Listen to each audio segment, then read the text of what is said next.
Good evening friends. आज हम बात करने वाले हैं नेशनल इनकम के दूसरे मेथड के बारे में, जिसका नाम है इनकम मेथड। ठीक है, इनकम मेथड के बारे में बात कर रहे हैं। नेशनल इनकम को मेज़र करने का ये सेकंड मेथड है। ठीक है, सेकंड मेथड के बारे में बात करने जा रहे हैं। इस मेथड में जनरली अगर मीनिंग इसका देखें तो मीनिंग में हम क्या करेंगे कि यानी कि जितने भी फैक्टर होते हैं उन फैक्टर की सेवाओं को लेने के बदले में हम जो भी पेमेंट उनको करते हैं, यानी जो भी उत्पादन के साधन होते हैं जो अर्न करते हैं वो अपनी सेवाएं देने के बदले में, उनके थ्रू हम क्या है नेशनल इनकम को काउंट कर सकते हैं।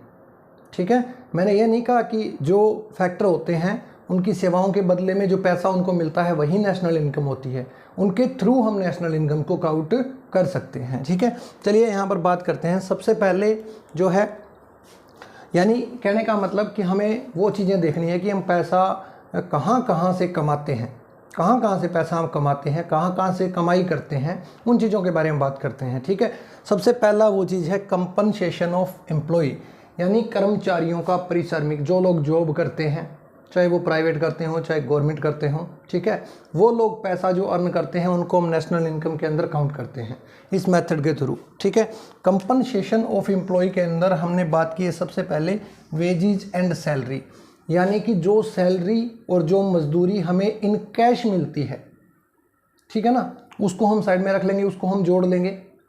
ठीक है, उसको ऐड कर लेंगे। उसके बाद में wages and salary in kind लिखा हुआ है। Wages and salary in kind का मतलब क्या होता है कि किस्म के रूप में आए, यानी कि पैसा हमें कैश के रूप में नहीं मिलता, हम कैश के रूप में पैसा नहीं कमाते। हम क्या है, पैसे के बदले में हमें कोई जो है बेनिफिट दे दिया जाता है। जैसे हमें एक फ्लैट दे दिया, ठीक है ना, जैसे हमें पेट्रोल का एक्सपेंसेस दे दिया, ठीक है, कि यहाँ आप फलानी जगह से आप पेट्रोल अपनी गाड़ी में बाइक में भरवा सकते हो, आपको कैश नहीं देना। तो इस तरह की सेवाएं जब हमें मिल जाती है तो उसको कहते हैं हम wages and salary in kind. ठीक है, उसके बाद में तीसरा है दोस्तों employ contribution in social service scheme. जो एम्प्लॉय होते हैं वो सोशल सर्विस स्कीम के थ्रू भी इनकम प्राप्त करते हैं, यानी कि जो सेविंग्स होती है हमारी जब हम रिटायर होते हैं, जो जैसे टीचर होते हैं या कोई भी गवर्नमेंट जॉब करने वाले हैं या प्राइवेट जॉब करने वाले हैं, तो वो कुछ पैसा अपनी सैलरी में से कटवा देते हैं, यानी इन फ्यूचर जब वो रिटायर होंगे तब उनको वो पैसा मिलेगा, तो वहाँ से भी हम इनकम जनरेट कर सकते हैं। तो ये कंपनसेशन ऑफ एम्प्लॉय है, ये एक टाइप हो गया कि इस तरीके से हम जो है पैसे को कमा सकते हैं। इन सब का टोटल कर लेंगे। ठीक है, इसके बाद में दूसरा क्या जरिया है पैसा कमाने का? दूसरा जरिया दोस्तों एक तो है रेंट, यानी कि मान लो हमने अपना घर जो है रेंट पे दे दिया, अपनी शॉप रेंट पे दे दी, ठीक है ना, अपना व्हीकल रेंट पे दे दिया, तो इस थ्रू से हम जो अर्निंग करेंगे वो भी नेशनल इनकम के अंदर हम काउंट कर लेंगे, उसको भी जोड़ लेंगे। उसके बाद में दोस्तों यहाँ पर नाम दिया हुआ है रॉयल्टी। रॉयल्टी क्या होती है? रॉयल्टी का मतलब होता है कि जब हम किसी का नाम यूज करने के बदले में उसको कुछ पैसा देते हैं।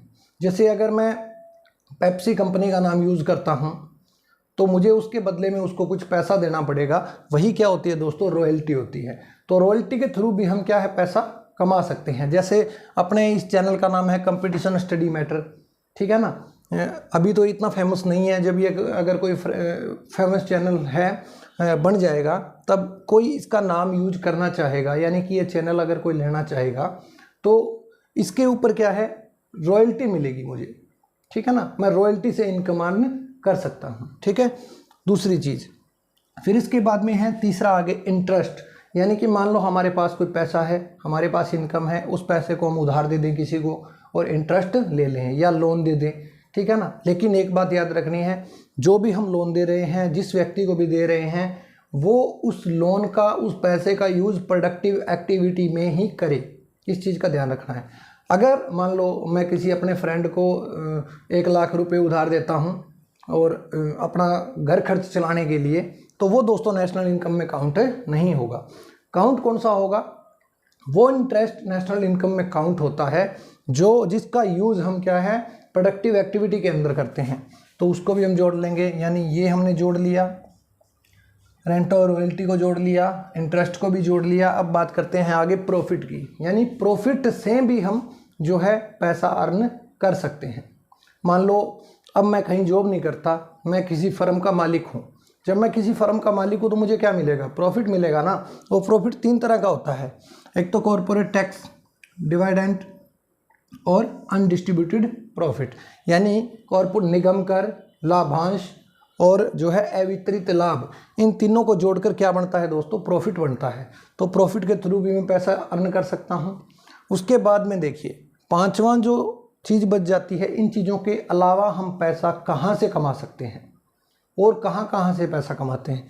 यानी कि यहाँ पर वो लोग आते हैं जो इन चारों पार्ट के अंदर नहीं आए, जैसे छोटे दुकानदार हो गए, रेहड़ी लगाने वाले हो गए, ठीक है ना, कोई सब्जी का ठेला लगाने वाला हो गया, ठीक है। जो छोटे मोटे, कहने का मतलब जो छोटे मोटे काम करता है और अपना पैसे कमाता है, उनको दोस्तों इस मिक्स्ड इनकम के अंदर हम ऐड करते हैं, ठीक है। आई बात समझ में। पहला क्या था, पहले में था कि हम कहीं जॉब करते हैं और जॉब के थ्रू हमें जो मजदूरी मिलती है, जो सैलरी मिलती है, उसको काउंट कर लिया कि सम के रूप में आई, हमें जो बेनिफिट मिला उसको काउंट कर लिया। उसके बाद में हमारा जो जीपीएफ ईपीएफ कटा उसको हमने काउंट कर लिया। उसके बाद में रेंट रॉयल्टी से पैसा हमने कमाया। उसके बाद में इंटरेस्ट के थ्रू, ब्याज के थ्रू भी हमने पैसा कमाया। उसके बाद में प्रॉफिट के थ्रू भी पैसा कमाया। और मिक्स्ड इनकम में छोटे मोटे जो काम करने वाले जो लोग होते हैं, जो छोटी मोटी सर्विसेज देते रहते हैं, उनके थ्रू भी पैसा कमाया जा सकता है, ठीक है। एक चीज़ और याद रखना दोस्तों, बुक के अंदर सीधा दिया होगा ऑपरेटिंग सरप्लस। ऑपरेटिंग सरप्लस क्या होता है? ऑपरेटिंग सरप्लस ये होता है दोस्तों परिचालन अधिशेष। परिचालन अधिशेष इन 3 चीज़ों से, रेंट रॉयल्टी इंटरेस्ट प्रॉफिट, इन 3 चीज़ों को जोड़ देते हैं हम, तो हमें क्या मिलता है? ऑपरेटिंग सरप्लस मिलता है। इसमें कंफ्यूज नहीं होना। अगर क्वेश्चन के अंदर ऑपरेटिंग सरप्लस दे रखा है आपको सीधा, तो आपको क्या करना है? इसको जोड़ लेना है, इसको जोड़ लेना है और मिक्स इनकम को जोड़ लेना है, ठीक है। हमारे पास क्या आ जाएगा? एनडीपी एट फैक्टर कॉस्ट आ जाएगा। जैसे देखिए, इस 1 को जोड़ा, दूसरे को जोड़ा, तीसरे को जोड़ा और चौथे को जोड़ा और 5वें को जोड़ा।